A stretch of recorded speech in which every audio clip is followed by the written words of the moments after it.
गुस्से को ऐसे ख़त्म करें। एक बार की बात है कि एक औरत जो बहुत दुखी थी, परेशान रहती थी, एक दिन उसके पड़ोस में रहने वाली औरत ने उससे पूछ लिया कि तुम इतनी उदास, परेशान क्यों रहती हो? तो औरत ने बताया कि मेरे पति जो पहले मुझसे बहुत प्रेम करते थे, लेकिन कुछ दिन से वो मुझ पर बहुत ज़्यादा गुस्सा करने लगे हैं। मुझसे ठीक से बात नहीं करते, अब वो मुझसे बिल्कुल भी स्नेह नहीं करते। ऐसा लगता है कि जैसे उन्हें मेरी कोई ज़रूरत ही नहीं है। तो पड़ोसी होने के नाते औरत ने बताया कि पास के एक गांव में एक बहुत प्रसिद्ध साधु रहता है।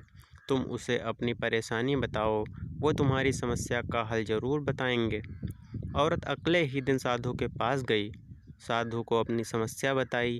तो साधु ने समस्या सुनकर कहा कि तुम्हारी इस परेशानी को ख़त्म तो मैं कर दूंगा, लेकिन इसके लिए जिस चीज़ की ज़रूरत पड़ेगी वो तुम्हें बहुत मुश्किल से मिलेगी। औरत ने कहा कि मैं कुछ भी करके, कैसे भी करके तुम्हें वो चीज़ ला कर दूंगी, बस मेरे पति को तुम पहले जैसा बना दो। साधु ने कहा कि तुम्हें शेर का एक बाल लाना होगा, जब ही मैं तुम्हारे पति को ठीक कर सकता हूँ। औरत ने कहा कि कार्य तो बहुत कठिन है, लेकिन मैं अपने पति को पहले जैसा बनाने के लिए कुछ भी करूँगी। औरत अगले ही दिन जंगल में गई, वहाँ शेर को देखकर डर गई और वापस घर आ गई।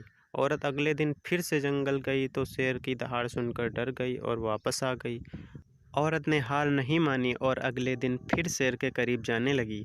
उधर शेर को भी एहसास होने लगा कि कोई इंसान है जो मेरे आसपास है। शेर को भी उस औरत के वहाँ होने से कोई परेशानी नहीं होने लगी।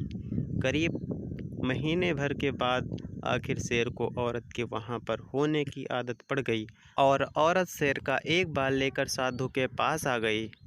बाल साधु को ला कर दिया। साधु ने बाल को लेकर तुरंत अपनी धूनी की आग में डाल दिया।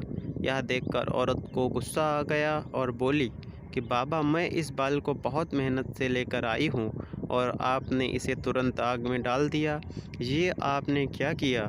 इतने में साधु ने औरत को समझाया कि जिस तरह तुमने एक खतरनाक जंगली जानवर शेर को भी अपना बना लिया, जो इंसान को अपने करीब भी नहीं देख सकता, तुम उस जानवर का बाल लेकर आ गई, उसी तरह तुम अपने पति को भी अगर अपने प्यार से अपना बना सकती हो। बस तुम्हें अपना धैर्य नहीं खोना है। एक दिन तुम अपने पति के गुस्से को अपने प्यार में ज़रूर ख़त्म कर दोगी। औरत को बात समझ आ गई और अपने पति से बड़े ही शांत स्वभाव में बातें करने लगी और कुछ दिन में सब ठीक हो गया। सीख: हम कभी भी किसी के गुस्से को लड़ाई झगड़े करके नहीं शांत कर सकते, बल्कि हम अपने शांत व प्यार भरे स्वभाव से हर किसी के गुस्से को खत्म कर सकते हैं।